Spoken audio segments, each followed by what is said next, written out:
Notre histoire prend fin ici, le 2 mai 2014, dans un Moda Center en ébullition. Ce soir-là, toute la ville de Portland est devant son poste de télé, et pour les plus chanceux, ils sont 12 000 présents dans cette salle. Face à eux, leur équipe, les Blazers, qui ont l'occasion de mettre fin à un fardeau vieux de 14 ans. 14 longues années sans la moindre série de playoffs remportée, et encore, ces 14 ans, c'est juste la partie émergée de l'iceberg. Après son titre presque miraculeux en 77, Portland a enchaîné les années de galère, que ce soit autant des blessures malchanceuses ou encore des mauvais choix sportifs. Mais ce jour-là, les Blazers sont à un tir d'essuyer tout ça grâce à une nouvelle génération de talents basée sur son duo prometteur que sont LaMarcus Aldridge et Damian Lillard. Résultat de la saison, 7ème meilleur bilan de la ligue, à égalité avec leur adversaire du soir, les Houston Rockets. Ce match 6, c'est presque un do or die. Une victoire et Portland stoppe sa malédiction, une défaite et il faudra aller chercher un Game 7 à Houston, dans une forteresse quasiment impénétrable à domicile cette année. It was Game 6. If we lost, we were going to Houston for Game 7. We weren't going to win Game 7 in Houston. Moins d'une seconde au chrono et les Blazers ont besoin de 3 points. Croyez-moi, à ce moment-là, tout le monde dans cette salle sait exactement qui va prendre ce tir, y compris Kevin McCall, le coach des Rockets. Sa consigne est simple, ne laissez aucun tir à 3 points. Les deux équipes se placent pour la remise en jeu, l'arbitre siffle et c'est toute une ville qui retient son souffle pour ce ballon qui porte 40 ans d'histoire. 9 tenths left. A 3 wins the series. It's Lillard. He got the shot off.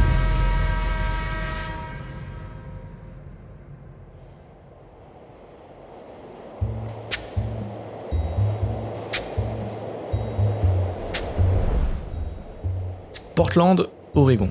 On va pas se mentir, c'est pas vraiment la première ville qui te vient en tête quand tu penses aux États-Unis. Et sauf si t'es fan, c'est sûrement pas la première franchise à laquelle tu penses quand on parle de NBA. Et pourtant, cette franchise a une histoire incroyable. Une histoire qui commence dans les années 70. On est pile durant la période d'extension de la NBA qui trouve un intérêt commun avec cette ville du nord-ouest américain. À première vue, l'intérêt pour la ligue est pas très flagrant. Portland, à l'échelle des États-Unis, c'est une petite ville de seulement 380 000 habitants, un peu isolée entre ses grandes forêts et ses montagnes. Honnêtement, la ville fait plutôt pas le figure comparée à ses voisines de la côte ouest que sont Seattle, San Francisco, Los Angeles. Chacune d'entre elles est déjà bien installée dans les ligues majeures, pendant que Portland, elle, traîne un vrai complexe d'infériorité. Ce complexe, on peut l'expliquer de plusieurs manières. D'abord, la ville est complètement oubliée sportivement, aucune équipe en NFL, en MLB ni en NHL, alors que ce sont les ligues les plus populaires du pays. Mais surtout, dans les années 60, Portland traverse une période floue. C'est historiquement une ville industrielle et portuaire, fondée sur le commerce du bois, du papier et de la navigation fluviale. Sauf qu'à cette époque, ces secteurs commencent à s'essouffler. Le port vieillit, la pollution augmente et les grandes entreprises préfèrent s'installer plus au sud, là où l'économie explose. Pendant que Seattle fait décoller ses avions avec Boeing, que San Francisco modernise ses ports et que Los Angeles devient une mégalopole mondiale, Portland, elle, regarde ça de loin. Une ville un peu isolée, mais avec une mentalité locale, bien à elle, fière, travailleuse et surtout déterminée à prouver sa valeur aux yeux du monde. Bref, sur le papier, il n'y a aucune garantie ni certitude pour la NBA que la ville sera à la hauteur. Eh bien, détrompez-vous, car c'est précisément ces arguments qui vont être utilisé par Harry Glickman, littéralement le père fondateur des Trail Blazers. Harry, lui, y croit dur comme fer pour une raison très simple, c'est qu'il a grandi à Portland, donc il connaît la ville mieux que personne. Il sait que même si la ville n'est certes pas grande ni glamour, elle saura pour autant soutenir son équipe corps et âme. Oui, la ville est petite, mais c'est chacun de ses habitants qui est prêt à pousser une équipe qui pourra les représenter. It was a good time for this state, the state of Oregon. They needed something at the time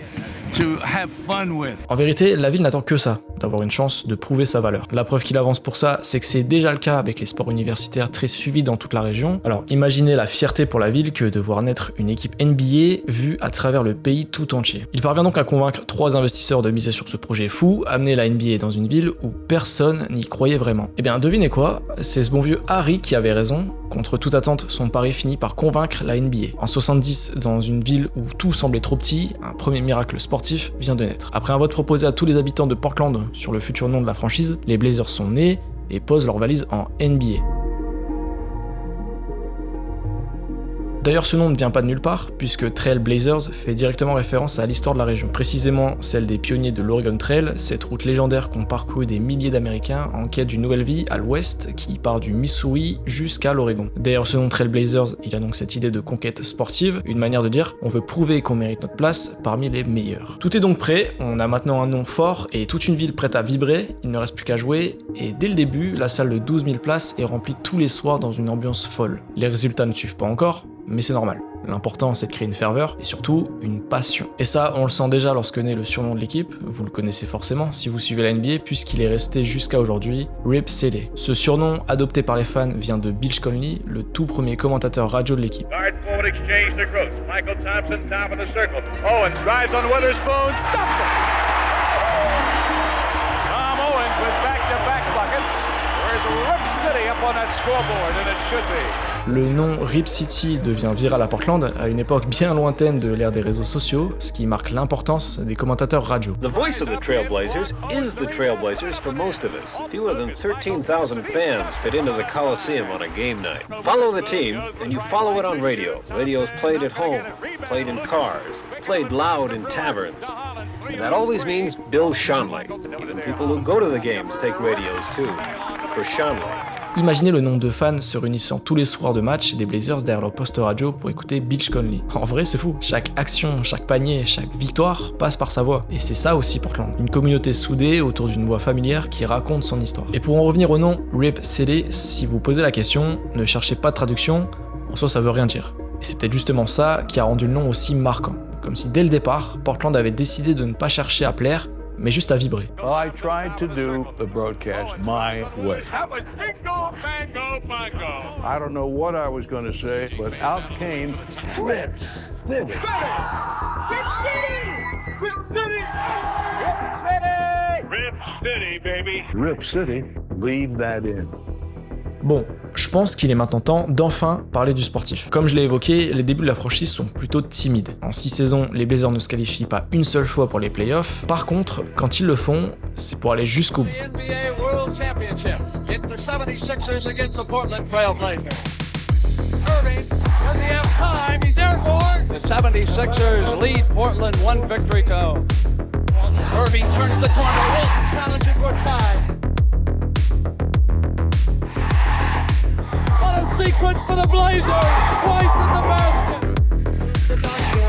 Gross with the short jump shot. Foot race, and here he comes. Doctor looks for daylight. Collins. 109-107. Here's McGinnis. Lucas comes out. McGinnis for the tie. It's off. Irving is there. It's over. Portland has won the championship. 109-107. They've gone wild in Portland. The Portland Trail Blazers, their first year in the NBA playoffs. The Blazers win the championship.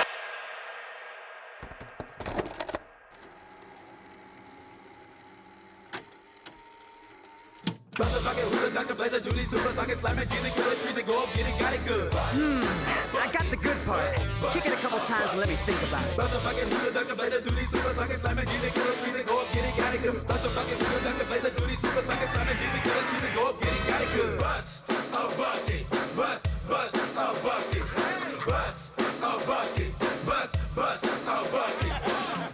Le pari de Harry Lickman est une énorme réussite. Portland est devenu la deuxième équipe d'expansion, la plus rapide à remporter un titre NBA, et surtout, enfin, le pays parle de cette ville et ses habitants qui trouvent une forme de réconfort et d'espoir à travers leur franchise. Vous voyez cette musique en fond ? Ça, dites-vous que ça sort environ 20 ans après la création de la franchise. On est début 90, à un moment où Portland retrouve les sommets de la ligue grâce à l'une de ses plus grandes légendes, Clyde Drexler.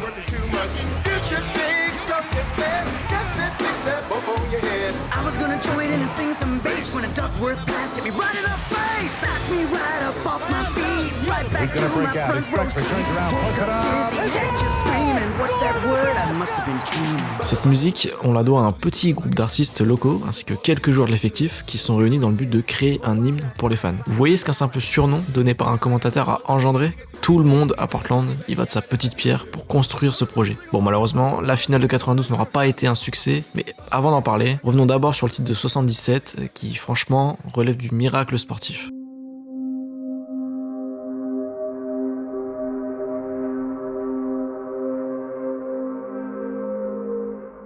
À l'époque, l'équipe est portée par Bill Walton, le premier choix à la draft de 74, sélectionné par Portland eux-mêmes. Pour ceux qui ne connaissent pas Bill Walton, c'est vraiment pas un joueur random. Déjà à l'époque, il est vu comme le meilleur pivot universitaire de l'histoire, et pour ce qui est de son style de jeu, je pense que c'est pas trop scandaleux de le comparer à Jokic. Autant d'un point de vue QI basket que dans le sens du jeu collectif. Mais le souci avec Bill, et ça retenez-le bien parce que vous allez voir, on va souvent y revenir tout au long de cette vidéo, c'est qu'il est miné par les blessures durant ses 2 premières saisons, ce qui bloque net la progression de l'équipe. Finalement, les étoiles s'alignent pour sa 3e année, Walton est enfin en forme, et l'arrivée de Jack Ramsey à la tête de l'équipe le met dans les meilleures conditions pour aller chercher le titre avec un parcours assez impressionnant. L'équipe fait tomber Chicago et Denver aux 2 premiers tours avant d'humilier les Lakers de Karim Abdul-Jabbar en les battant 4-0. On est déjà sur un exploit colossal pour les Blazers qui battent l'équipe du MVP en titre et surtout la meilleure équipe de la ligue. Et puis la finale, comme vous l'avez vu, 4-2 face aux Sixers de Julius Erving. Et là, c'est la folie totale. Les supporters envahissent le terrain, la ville explose.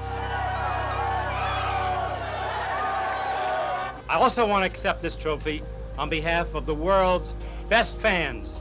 They've supported us through 6 very long losing seasons, and they've encouraged us, and through their enthusiasm, they have shown, and by their character. Dorénavant, les Blazers s'invitent à la table des grandes équipes et prouvent qu'eux aussi ont leur place dans la grande histoire de la NBA. Malheureusement, ce bonheur sera de courte durée car au-delà de la joie et de la fierté, ce titre marque aussi le début d'une longue série de galères, de mauvaises décisions, et aussi un peu de malchance. En mars 78, tout va pour le mieux à Portland. L'équipe est à 50 victoires pour seulement 10 défaites, Walton est dans une position de solide candidat pour le titre de MVP et tout porte à croire qu'on va assister à un back-to-back des Blazers. Mais c'est pas ce qui va se passer. Deflected by Lucas Williams and Walton on the block. Williams will come back up. Walton alone, outlet now to Davis. Ça, c'est précisément les dernières secondes de Walton sous le maillot des Blazers. Suite au contre puis au rebond, il se blesse au pied, mettant brutalement fin à la belle histoire qui était en train de s'écrire. Pas de titre ni de back-to-back, malgré une belle saison, et c'est là que des tensions vont naître entre Walton et les dirigeants de Portland. Pour la faire courte, durant sa convalescence, Walton se plaint d'être mal géré par les médecins, lui qui ne voyait pas son état s'améliorer comme il le devrait, alors il réclame un transfert. Ce que les dirigeants refusent, donc Bill boycotte ce qui est sa dernière année de contrat et se retrouve agent libre l'été suivant. Ça, la franchise a eu beaucoup de mal à s'en relever. Non seulement ils perdent leur joueur star, mais en plus, ils ne récupèrent rien en contrepartie. Il a fallu attendre jusqu'à 83 avec la draft de Clyde Drexler pour retrouver un peu de lumière. Portland selects Clyde Drexler. Portland fait un très bon choix avec ce joueur, symbole de cette nouvelle génération en train d'arriver en NBA, des joueurs avec un jeu plus moderne et spectaculaire. Avec lui, les Blazers font une formidable opération en le sélectionnant à la 14e position, puisqu'il deviendra l'une des plus grandes légendes de la franchise. Et je le dis là comme ça parce que malheureusement, je vais pas vraiment pouvoir lui rendre justice comme il faut dans cette vidéo, car maintenant, on va aborder le point le plus important de ce chapitre, et là tenez-vous bien parce que ce que je vais vous raconter, c'est certainement le what if ultime de l'histoire de la NBA. Live from the Felt Forum in New York City, the USA Network presents the 1984 NBA College Draft. On est en plein milieu de la draft de 84. À l'époque, le système était bien loin d'être aussi étoffé que celui qu'on connaît actuellement. Vous savez, aujourd'hui, grossièrement, plus le bilan d'une franchise est mauvais, plus elle a de chance d'obtenir le meilleur choix. Ça aide à maintenir une forme d'équité et d'équilibre sportif, ou en tout cas c'est l'idée. Mais à l'époque, c'était beaucoup plus chaotique, au point que le premier choix de draft se départageait entre les 2 équipes avec le pire bilan de la ligue, au pile ou face. Ça paraît dingue aujourd'hui, d'autant plus au vu des noms présents dans la cuvée de 84. On retrouve Hakeem Olajuwon, déjà fortement pressenti pour être le first pick. You have such a problem now. You have 2 of the best big men to come out of college in the last 15 years. Such a problem you should have. Hakeem will be your pick. Yes, no question. Hakeem Olajuwon was the sure shot in that draft. He was the only sure franchise player in that draft. Aucun doute sur le fait qu'à lui seul, Olajuwon rend déjà cette cuvée si spéciale. Mais le fait est qu'on en parle encore aujourd'hui, ce n'est pas pour lui, mais pour Michael Jordan. Donc là, dites-vous que l'avenir d'une des plus grandes légendes du sport en général est en train de se jouer sur ce lancer de pièces. Here goes the flip.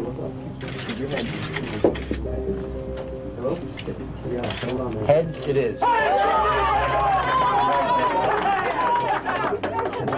Malheureusement, Portland perd sur Spin ou Face et voit Houston sélectionner Olajuwon. The Houston Rockets select Hakeem Olajuwon of the University of Houston. Bon, pas grave, c'est peut-être même un mal pour un bien, puisqu'il reste Michael Jordan. Portland selects Sam Bowie, University of Kentucky. Sam Bowie, the young... Imaginez à quel point l'histoire de la ligue... Non. Imaginez à quel point l'histoire du basketball, et j'ai même envie de dire imaginez à quel point l'histoire du sport aurait été différente si Michael Jordan avait été pick par les Blazers. Bon, prenons un peu de recul, en vérité, le choix peut se comprendre, parce que nous, on voit ça en ayant en tête toute l'histoire qui a suivi, mais à l'époque, le choix de Jordan pour Portland ne paraissait pas si évident en réalité. The thinking back then was you need a center. It was a center-oriented league. It was always bigness. That's how the league was formed, built. Nobody tried to change it. Certes, tout le monde savait déjà que Jordan avait beaucoup de talent, mais personne ne pouvait imaginer qu'il allait devenir celui qu'on connaît aujourd'hui. De plus, Jordan avait un profil assez proche de celui de Drexler, donc les dirigeants ont eu peur qu'il se marche dessus. Et ça peut se comprendre. Résultat, il sélectionne Sam Bowie, qui se fait huer au moment de sa sélection.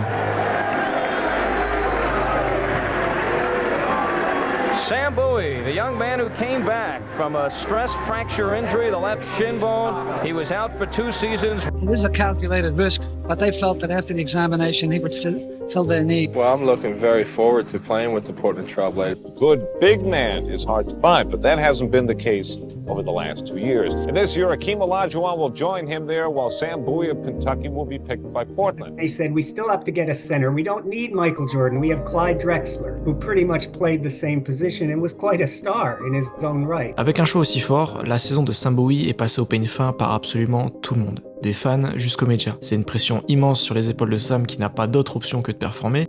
Et le pire, c'est qu'au début, ça sonne comme un excellent choix. This Clipper game marked the debut of the big fella for the Trailblazers, 7'1", Sam Bowie. Sam will help us. The man's gonna lead us to the promised land, no doubt about it. Stand away, and right there is Sam Bowie. Well, the crowd that came, remember that one. That time he came down and got the block. The jump shot, which he does so well. Bowie from the top of the... Bowie with a turnaround, they got it. If he can continue at his current rate of improvement, all the talk of Michael Jordan may finally be put to rest. And I have to say, for the first year or so, after the draft, it didn't look like such a terrible pick. Certes, de son côté, Jordan impressionne puisqu'il est médaillé olympique dès l'été 84, puis rookie de l'année, mais il se blesse au pied, la pire hantise des fans de Portland depuis le traumatisme Bill Walton. Honnêtement, tout le monde à Portland est rassuré. Après quelques années compliquées, il est enfin l'heure de retrouver les sommets de la ligue. Tibia gauche brisé l'année suivante. Well, you hate to see anybody being carried out on a stretcher. You hate to see Sam Bowie, particularly that leg, and that's the one where he had all of the problem at Kentucky. Bon, une blessure, ok. Il peut toujours revenir. Tibia droit brisé dès son retour. C'est mort. The pounding on the floor had more to do with frustration than it did with pain and discomfort. C'est plus d'une décennie qu'aura coûté à Portland ces blessures à répétition. Mais le talent de Drexler permet à la franchise de retrouver les finales NBA une première fois en 90, où ils échouent face à Détroit. Puis en 92, où ils retrouvent une vieille connaissance.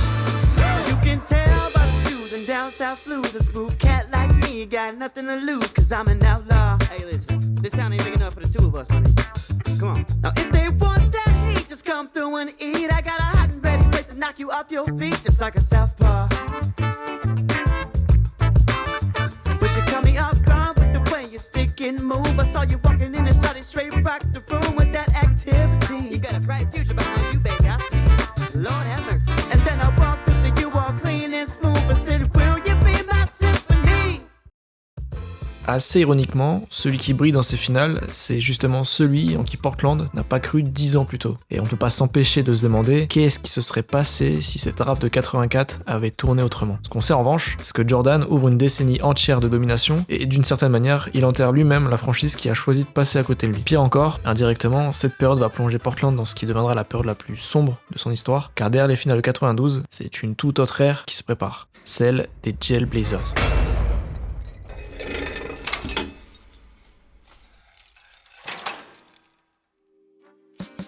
Avant de plonger dans la période la plus folle de l'histoire de Portland, faisons une petite pause rapide. Si la vidéo vous plaît, pensez à vous abonner, c'est ce qui donne le plus de force à cette chaîne et à mon travail. Vous êtes seulement 8% à regarder mes vidéos en étant abonné, alors je compte sur vous pour essayer de faire grimper ce ratio. Vous pouvez aussi mettre un like et un commentaire, c'est ce qui aide le plus la vidéo à être poussée dans l'algo. Et si vous ne savez pas quoi dire, donnez-moi simplement votre équipe de cœur et pourquoi. si vous êtes chaud. Et pour finir, si jamais vous voulez suivre l'avancée des prochaines vidéos, sachez que j'ai ouvert une page Patreon entièrement gratuite, où je compte poster pas mal d'infos sur mes projets et les sorties à venir. J'ai même préparé un post où j'explique un peu la raison du manque de vidéos pendant plusieurs mois, donc si ça t'intéresse, le lien est juste en description. Merci d'avance et bonne fin de vidéo.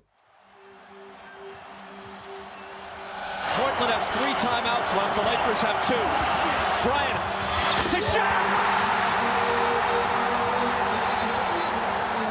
De pionnier à prisonnier. Voilà les conséquences de cette passe lobée de Kobe pour Shaquille O'Neal, un geste qui envoie les Lakers en finale NBA et qui dans le même temps ouvre pour Portland une longue traversée du désert. Une période de défaites et de dérives qui finira par ternir durablement l'image de la franchise au point de voir les fans tourner le dos à leur équipe. Mais pour bien comprendre comment, il faut remonter au 26 juin 1996. Quelques semaines plus tôt, Jordan soulève à nouveau un titre NBA avec Chicago pour sa première saison pleine depuis sa retraite de 18 mois. Grâce à lui, le storytelling de la NBA est au max, mais reste une problématique. Jordan n'est pas éternel. Arrivera forcément le jour où il s'éloignera des parquets définitivement. Il faut donc, pour la ligue, trouver celui qui deviendra le nouveau visage de la NBA pour les années à venir. Un mec capable de représenter cette nouvelle génération post-Jordan qui est sur le point d'arriver. Et il se trouve que ce mec se cache dans la draft de 96. With the first pick in the 1996 NBA draft, the Philadelphia 76ers select Allen Iverson from Georgetown University.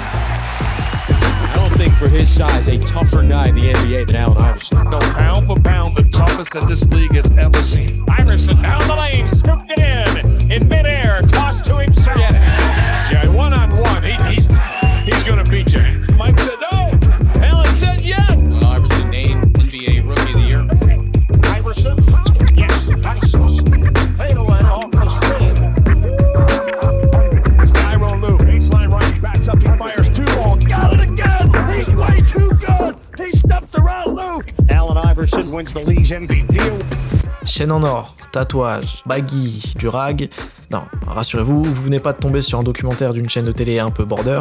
Tout ça, c'est juste une partie des éléments de la culture hip-hop qui vient avec Iverson et que la NBA va détester au point d'en faire le parfait bouc émissaire de toutes ces terres que la ligue va surnommer l'ère de la bad culture. Et il y a une franchise qui va tomber en plein dedans et représenter tout ce qu'il y a de pire dans cette ère, c'est nos bons vieux Trail Blazers. Mais comment notre petite franchise d'Oregon a-t-elle pu sombrer à ce point ? Eh bien, c'est là qu'on retourne à la finale de conférence face aux Lakers en 2000. Dans cette série, Portland revient miraculeusement après avoir été mené 3-1. Faut que vous vous rendiez compte de ce que ça représente de mener 3 en playoff. Parce qu'en 2000, statistiquement, une équipe dans cette position avait 96% de chances de se qualifier. Quasiment une stat parfaite. Pourtant, à la fin du 3e quart-temps, c'est bien les Blazers qui mènent de 13 points et qui sont sur le point de réaliser un véritable miracle. Mais allez savoir pourquoi, l'équipe a explosé en plein vol.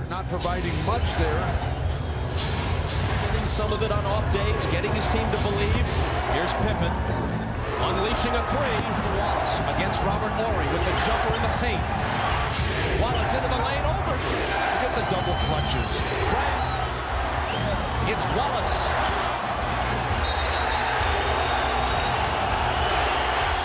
Smith to Bryant Grant. O'Neal. The Lakers take the lead.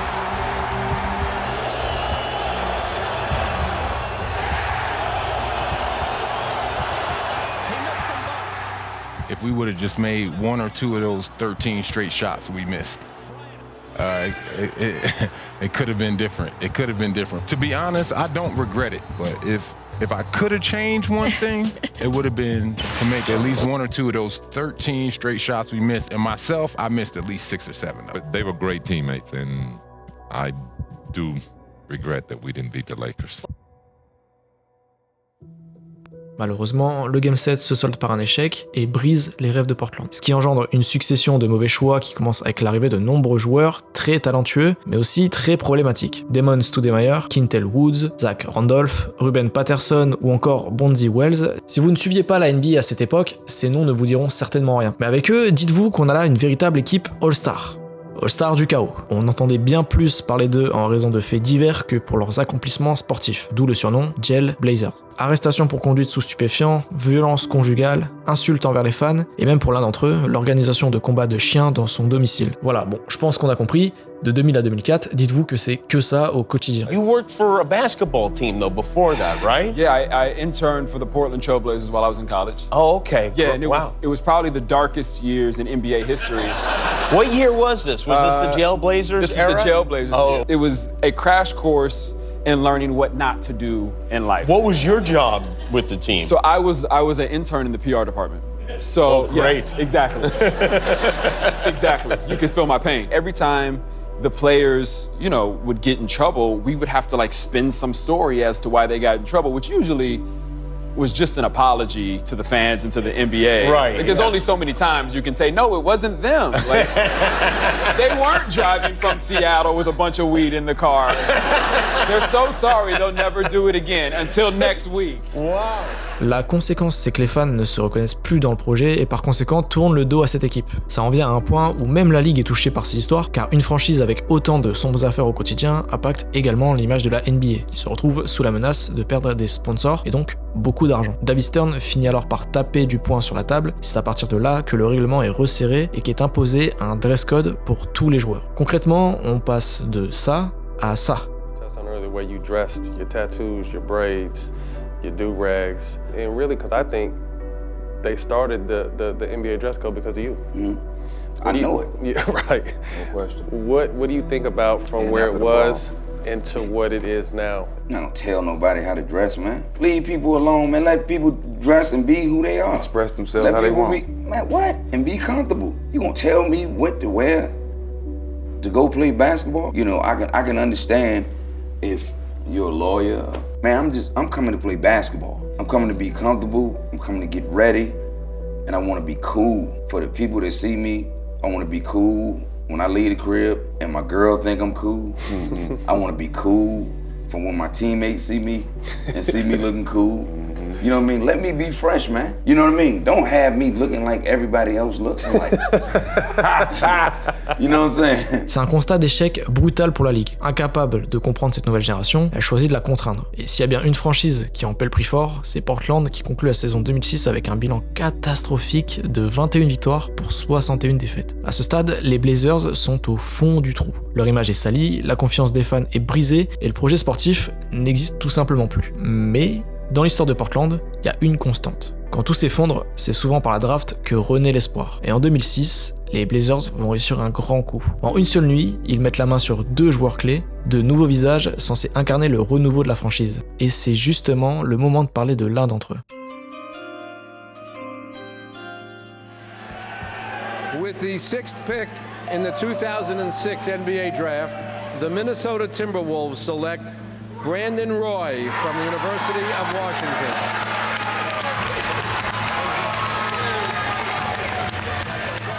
Bon, je crois que je suis obligé de faire une sorte de parenthèse dans cette vidéo, car on va parler d'une période spéciale pour Portland. Une période courte, mais intense, rythmée par un joueur qui a marqué les esprits en NBA malgré un passage éclair dans la ligue. Cette période débute le 28 juin 2006. Ce jour-là a lieu la draft durant laquelle sont draftés des joueurs tels que J.J. Redick, Kyle Lowry, Rajon Rondo, Rudy Gay, bref, pas mal de beaux noms. Parmi eux se trouve LaMarcus Aldridge, drafté en 2e position par Chicago, et celui qui nous intéresse le plus pour ce chapitre, Brandon Roy, drafté 6e par Minnesota. Les deux sont directement transférés à Portland dans une opération quasiment miraculeuse pour la franchise d'Oregon, qui s'en tire avec 2 des plus gros espoirs de la QV, eux qui sortent, je vous le rappelle, d'une saison à 21 victoires seulement. En une seule nuit, Portland change complètement de visage, avec à sa tête un Brandon Roy déjà considéré comme NBA ready. C'est une expression couramment utilisée pour un joueur qu'on estime déjà à maturité et formé pour la grande ligue. C'est assez rare qu'un joueur le soit dès son arrivée, c'est pourquoi le cas Brandon Roy est aussi intéressant, lui qui est un peu comparé à Kobe. Et justement, c'est en mars 2007 qu'il va pouvoir directement se tester face à la légende des Lakers.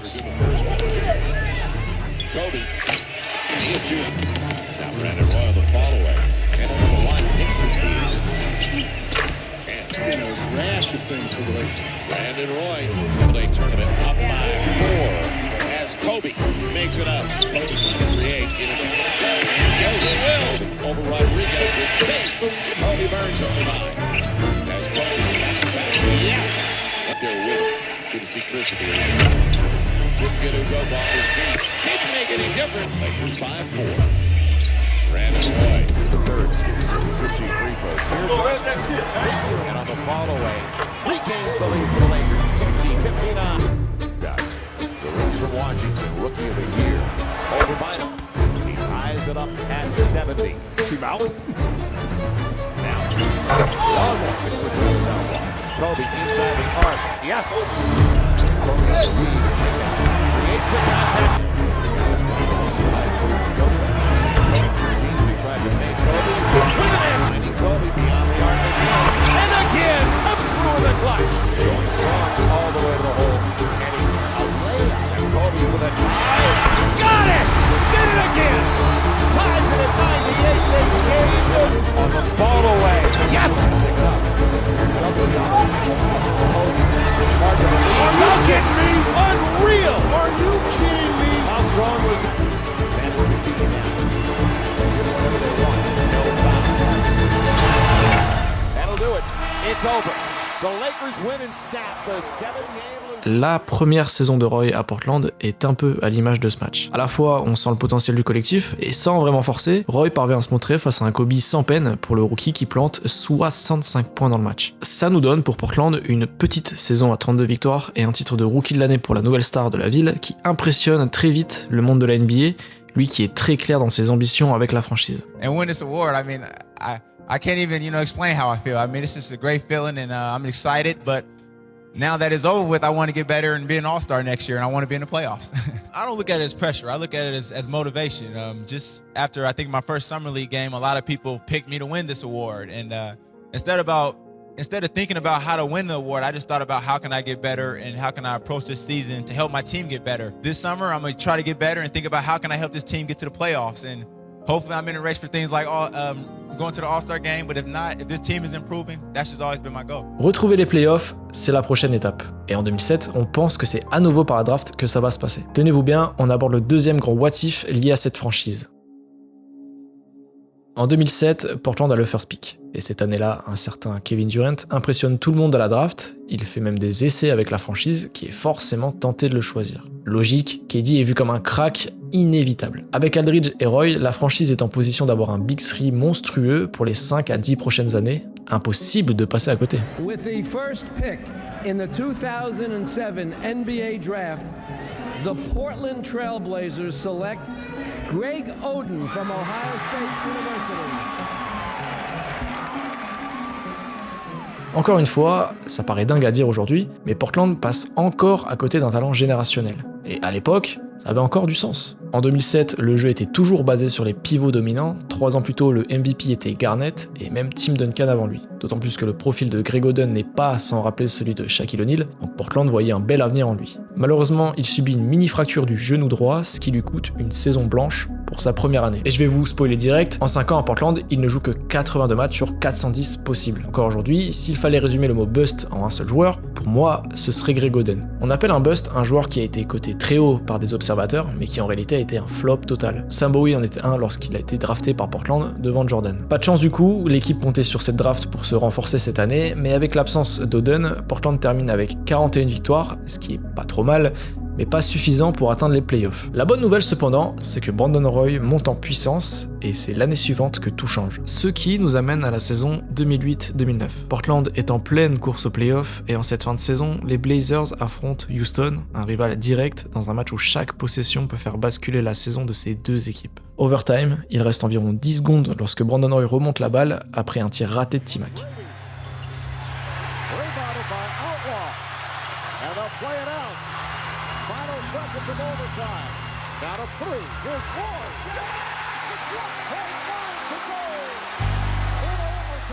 Tout le monde croit au dagger.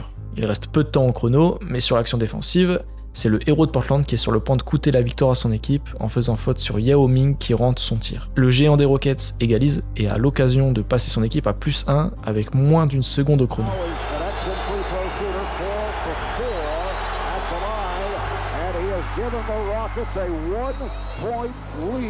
+1 pour Houston, 0,9 secondes à jouer. L'affaire est quasiment pliée. Il n'y a plus beaucoup de solutions, hormis donner le ballon et trouver un miracle.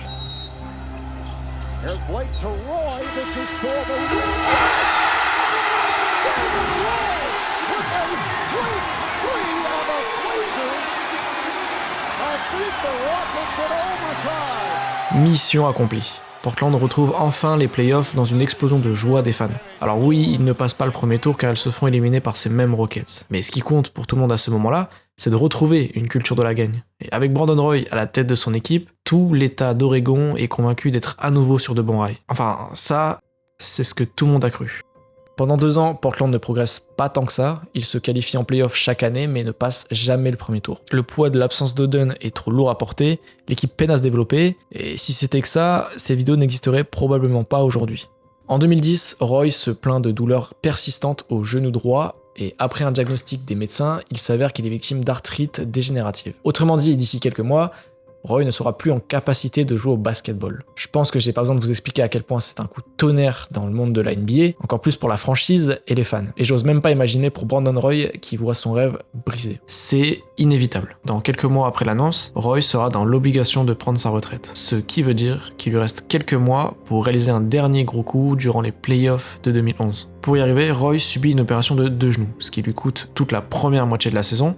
Il revient juste avant le début des playoffs où il ne joue que quelques minutes qui sont honnêtement pas très flamboyantes. Mais ça n'empêche pas à Portland de se qualifier pour les playoffs où ils affrontent des Mavericks qui tiennent dans leur rang un Dirk Nowitzki prime. Mené 2-1 dans la série, Portland aborde un Game 4 à domicile. Un match qui, sans le savoir encore, va devenir une date gravée à jamais dans l'histoire de la franchise. À 1 minute de la fin du 3e quart-temps, Portland est mené de 23 points. Et c'est exactement là que Brandon Roy décide d'écrire son dernier acte.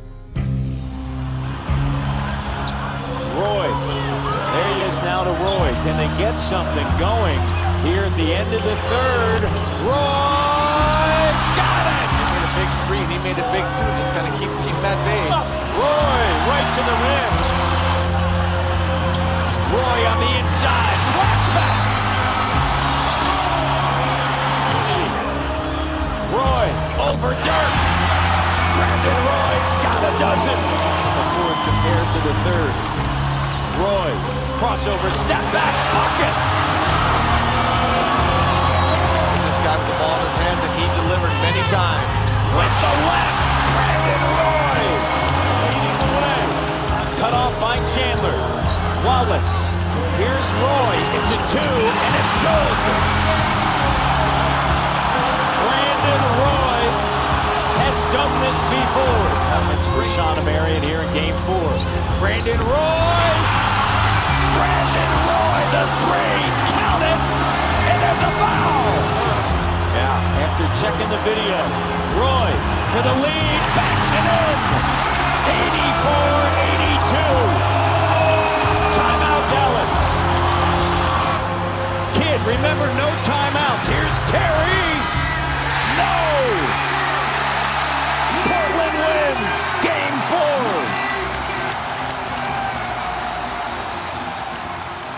Just with everything I've been through this year, I mean, there were times I didn't know if I would play basketball again. You know, we were down 20 points, and I just said I'm going to play. I got nothing to lose.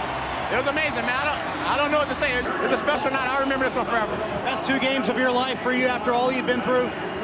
Yeah, I mean, you know, again, I go back to, I didn't know if I'd be able to play basketball at a high level again. And to play, you know, the way I did tonight was special. It means a lot to me. All right, the NBA where amazing happens, no doubt about it tonight for Brandon Roy. Un dernier joueur qui m'a marqué, ouais, peut-être le meilleur joueur avec qui j'ai joué, mais Brandon Roy. Ah ouais, à ce point-là? Ouais. Pourquoi il était si fort que ça? C'est quand je suis arrivé en fait en 2008, il était All-Star dès sa 2e année en NBA, donc j'arrive et c'est la classe du mec, c'est la classe, c'est le talent, tout était naturel, tout était au ralenti en fait. Tout le monde était au ralenti, lui, tout y passait, c'était propre. Il a fait des trucs, j'ai fait, oui, ça a été entre guillemets, clairement un honneur de jouer avec lui. Tu peux me citer un seul match incroyable de Roy, évidemment. Il y avait les playoffs quand il revient, la blessure. C'est celui-là qui me vient en tête. Le premier, c'est son dernier match. C'était sa dernière victoire, c'est comme un signe en plus. Son dernier match à domicile. Et on est à moins 23 du 4e quart-temps et on gagne le match derrière. Tout seul, le gars. Et il fait tout seul, quoi. Sur un genou. Dans le basket, et plus encore en NBA, il existe ces moments suspendus dans le temps. Des moments rares, presque irréels, où ce sport décide de rendre à ses plus grands artistes tout ce qu'ils lui ont offert. C'est exactement ce moment qu'a vécu le public du Rose Garden en 2011, qui peut alors rendre hommage à son étoile filante, Brandon Roy, une dernière fois. En seulement 4 ans, Roy a marqué tous les esprits. À Portland, il n'était pas juste un joueur, il représentait l'espoir, l'idée qu'après des années de galère, la franchise tenait enfin son nouveau visage. Mais le destin en a décidé autrement.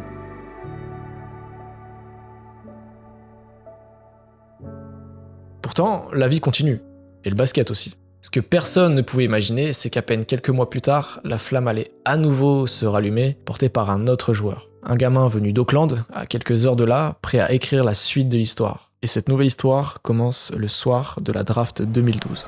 With the 6th pick in the 2012 NBA draft, the Portland Trail Blazers select Damian Lillard of Weber State University.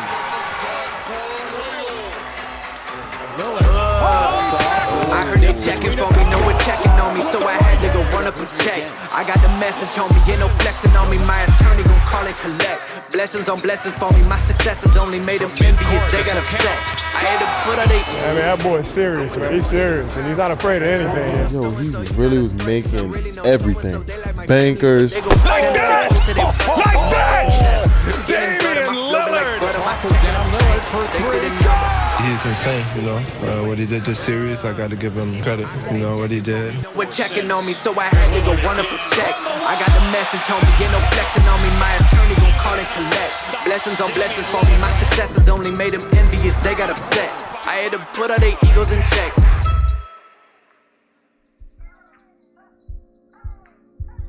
Ça y est, c'est l'heure d'enfin parler de ce pourquoi toute cette vidéo a été écrite. Celui pour qui toute cette longue introduction sur l'histoire de Portland était nécessaire. Vous voyez presque ce nouveau chapitre comme une nouvelle vidéo qui démarre. Je me permets donc un dernier rappel très rapide. Je sais c'est chiant, mais c'est réellement important. Pensez à vous abonner, à liker et à laisser un commentaire si la vidéo vous plaît. C'est vraiment le meilleur moyen de soutenir mon travail et si jamais tous mes réseaux sont en description. Bref, arrêtons de tourner autour du pot et parlons enfin de Damian Lillard. Ça va peut-être vous étonner, mais à la base, Damian c'est un joueur sur qui pas grand monde a misé avant son arrivée en NBA, pour pas dire personne. Aujourd'hui, on voit facilement son leadership sur le terrain et on le sait décisif dans les moments importants au point d'en avoir fait sa marque de fabrique. Et pour comprendre comment il est devenu le joueur qu'il est, il faut s'intéresser de plus près à son parcours. C'est à Oakland, en Californie, que Lillard grandit. Et à l'époque, c'est bien loin d'être le meilleur endroit où grandir pour un enfant. Pour vous donner un ordre d'idée, au début des années 2000, Oakland compte parmi les 10 villes les plus dangereuses des États-Unis, avec en moyenne 100 homicides par an. Et c'est justement le quartier de Brookfield Village, dans lequel Damian a grandi, qui était bien connu pour toutes ses violences et ses guerres de gang. You know, I grew up in the neighborhood, so I was around everything. You know what I'm saying? People was outside.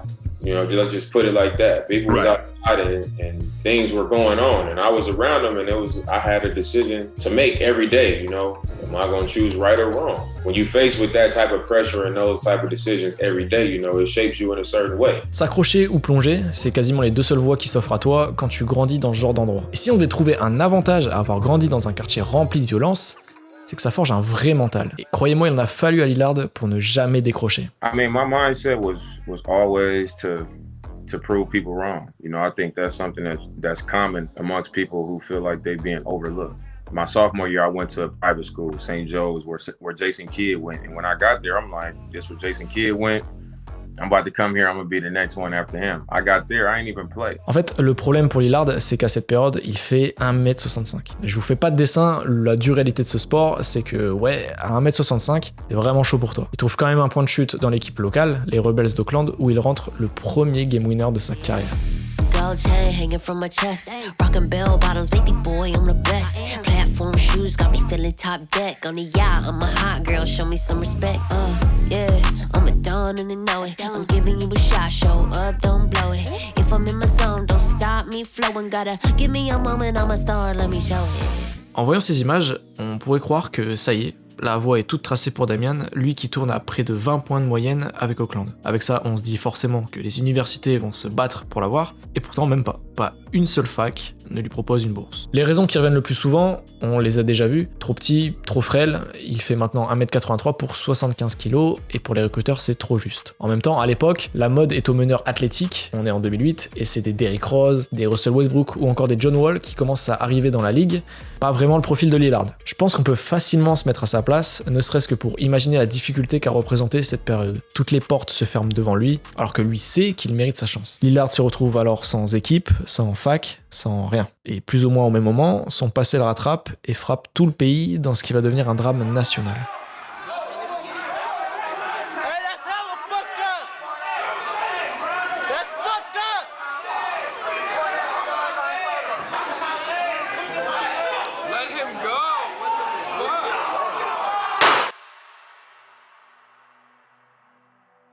On est le 1er janvier 2009, en pleine soirée du Nouvel An. Ce soir-là, la police intervient pour une bagarre dans un train dans la banlieue d'Auckland. Plusieurs hommes sont interpellés, parmi eux, celui que vous voyez au milieu, téléphone à la main, Oscar Grant. Il s'avère qu'Oscar était une connaissance de Damian. Alors, rien ne permet d'affirmer s'ils étaient proches ou non, et je vais pas m'amuser à inventer des liens juste pour la vidéo, mais une chose est sûre, ils ont grandi dans le même monde. Un monde où la violence faisait partie du décor, et ce monde, Oscar se battait pour le quitter. Lui qui alternait entre des petits boulots pour subvenir aux besoins de sa famille, et surtout ceux de sa fille, Tatum. Contrairement à Damian, Oscar n'avait pas de talent particulier pour l'aider à s'en sortir, mais il avait autre chose. C'était quelqu'un de volontaire, déterminé à changer de vie. On racontait d'ailleurs d'Oscar qu'il était un garçon toujours prêt à aider son prochain, même dans les moments difficiles. Un trait de caractère mis en avant dans le film de Ryan Coogler, sorti en 2013, qui retrace toute cette histoire. Et je vous le recommande chaudement d'ailleurs. Bref, avant cette soirée du Nouvel An, Oscar avait mis de côté ses activités illégales pour se concentrer sur une vie plus rangée. Et ce fameux soir, alors qu'il voulait faire la fête avec ses amis, il se retrouve mêlé à une bagarre. La police l'arrête, lui et ses amis, puis les choses dégénèrent. Oscar est plaqué au sol, maintenu par 2 officiers, et soudain, alors qu'Oscar semble maîtrisé, l'un des policiers sort son arme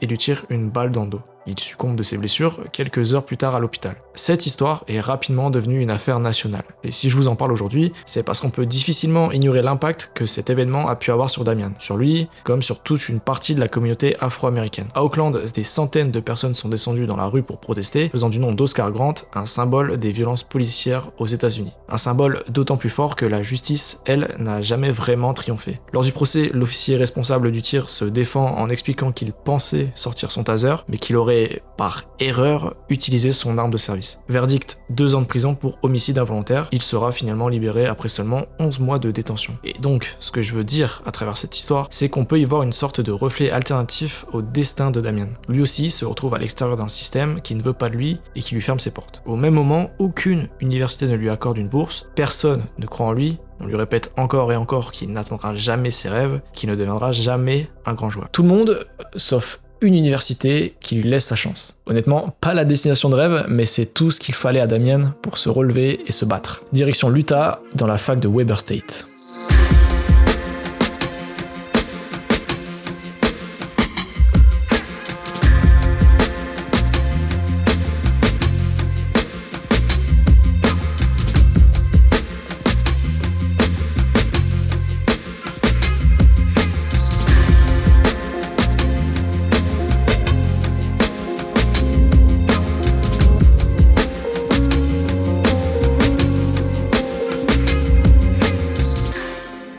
Il y a une info que j'aimerais vous donner car elle est importante pour vous décrire la carrière de Lillard. Depuis l'ère du basket moderne, la majorité des joueurs qui prétendent à aller en NBA ne font qu'une saison à l'université avant de se présenter à la draft. Allez, parfois dans certains cas 2 ans. Mais quand tu dépasses ces 2 années, tu seras facilement considéré comme trop vieux et même pas assez talentueux pour rejoindre une franchise NBA. Car si tu fais 4 ans, c'est qu'aucune équipe n'a vraiment souhaité venir te chercher. En 2012, Damian sort de 4 ans en NCAA, et c'est surtout 4 ans dans une petite équipe, très peu médiatisée, et qui dit peu médiatisée dit peu d'observateurs venus voir ses matchs. Sa cote est à seulement 2 étoiles, ce qui en gros veut dire, ok c'est un bon prospect mais pas une superstar potentielle. D'autant plus qu'il est âgé de 22 ans, soit 2 ans de plus que la moyenne des joueurs inscrits à la draft. Bon, tout ça, ça commence à faire beaucoup d'éléments en la défaveur de Damian et ses espoirs d'entrer en NBA. Alors que pourtant, on parle d'un joueur qui sort de saison à plus de 25 points de moyenne et d'un titre de second meilleur scoreur de NCAA. Franchement, sur n'importe quelle année, c'est pas impossible que Lillard se retrouve non drafté dans 100% des cas.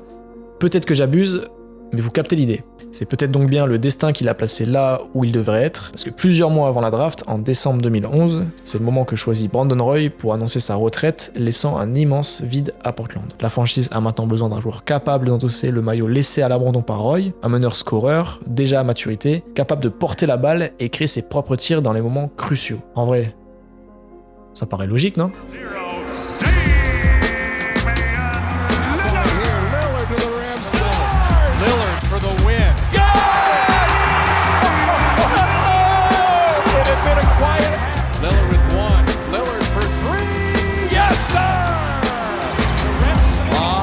Transition to Lillard. Baseline, skips it out top. Lillard. Oh, down the middle with the ring. Une une anomalie. C'est exactement ce qu'est Damian Lillard qui peut enfin montrer au monde entier son vrai niveau. Il obtient le titre de Rookie de l'année en 2013 et c'est en 2014 qu'il ramène Portland en play-off grâce à un bilan de 54-28, les plaçant 5e à l'ouest. On y est enfin. La date est le moment qui nous intéresse depuis le début. Dans ces playoffs, Portland affronte une équipe qui revient étonnamment souvent quand on parle de cette franchise, les Houston Rockets. Portland Trail Blazers, number one of the league on the boards, number one of the league in second chance points on three. It's Lillard on the trail, got it, along with his partner Matthews, who's down on the floor right now. Aldridge trying a three, he's got it. Inbounds pressure. And will they go for the three right away? Lillard for the tie, yes! Now trying to give the Blazers a 1-point lead. Legend on the side encouraging you and the rest of the world is doubting you. It's just a pleasure to have. Dwight Howard, well-timed that switch.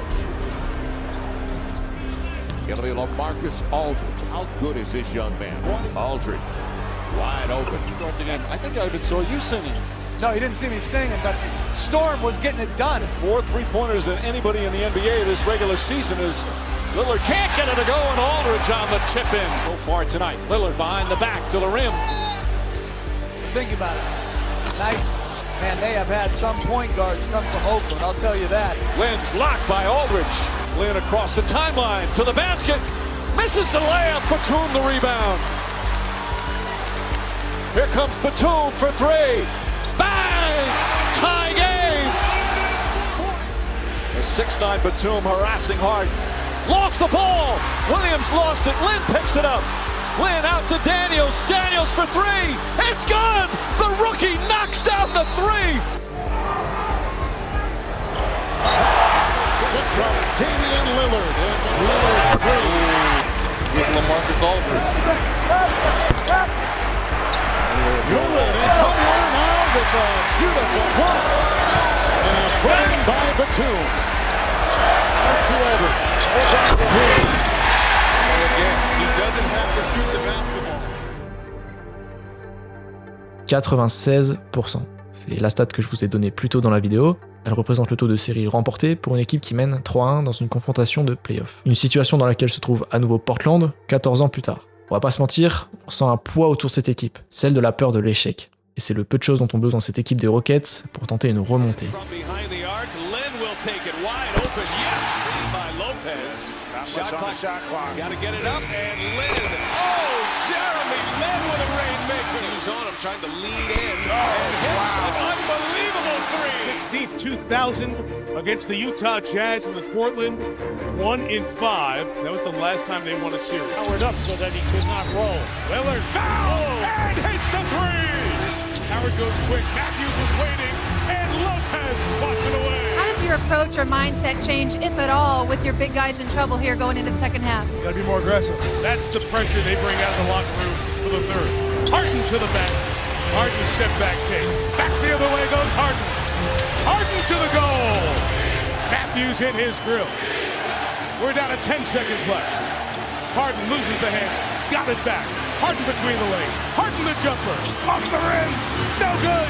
Lopez trying to keep it. Parsons scores with 9/10 left. Somehow he found it. And the Rockets lead. Unbelievable. Miraculous. That's what that was. That was it. Notre histoire prend fin ici. 0.9 secondes à jouer. Il faut prendre un tir rapide. Dans l'intro de la vidéo, je vous disais que tout le monde dans cette salle sait qui doit prendre ce tir. Ce joueur, c'est pas Damian Lillard, c'est LaMarcus Aldridge. Parce que oui, en 2014, Damian n'a pas encore accompli les exploits qu'on lui connaît aujourd'hui. Le leader offensif numéro 1, c'est Aldridge. C'est donc un système pour lui que Terry Scott donne à ses joueurs, un système pour aller chercher une prolongation. Mais c'est pas comme ça que Lillard voit la situation. We were down one, it's like 0.9 left, and I'm walking on the court, and the play was like for us to all basically run like we wanted the ball, but then they was going to spin, lob to LA to try to get a tip in on Dwight Howard. Probably wasn't going to work. So we walking on the court, and Mo Williams is like, I don't give a damn. Run to the ball. And I remember thinking like, should I just flash to the ball? I'm just looking at Batum and the referee's holding the ball and I'm just waiting for him to hand the ball and I'm just gonna sprint to the ball. Perdre ce match, c'est quasiment perdre la série. Cette année, Houston est imprenable à domicile, ils sont à 80% de victoire chez eux. Aller en prolongation, ça n'assurait rien, et aller jouer un Game 7 chez eux, ce ce serait peine perdue. Puis Damian sent qu'il a ce truc en lui. Des buzzers pour gagner des matchs, il en a déjà mis avant, donc il sait qu'il en est capable. Mais un buzzer pour gagner une série de playoffs et vaincre une malédiction vieille de 14 ans, c'est encore autre chose. Les deux équipes se placent pour la remise en jeu, l'arbitre siffle et c'est toute une ville qui retient son souffle pour ce ballon qui porte 40 ans d'histoire. 9/10 left. A 3 wins the series. It's Lillard.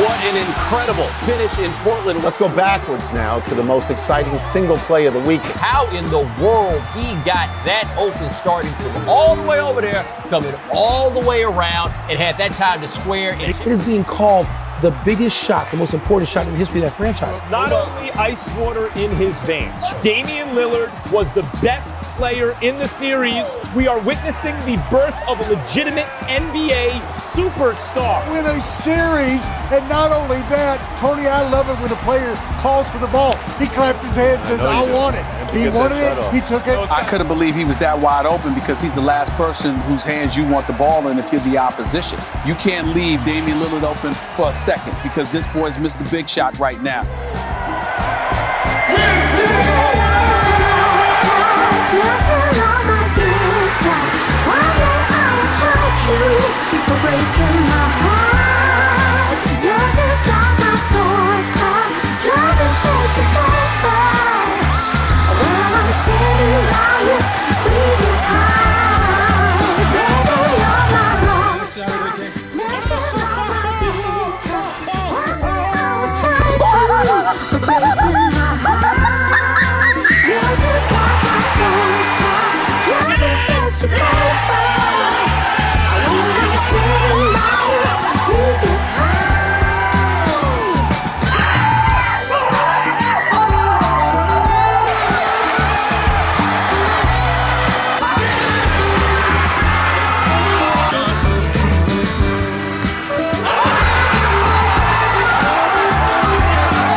That's what's up.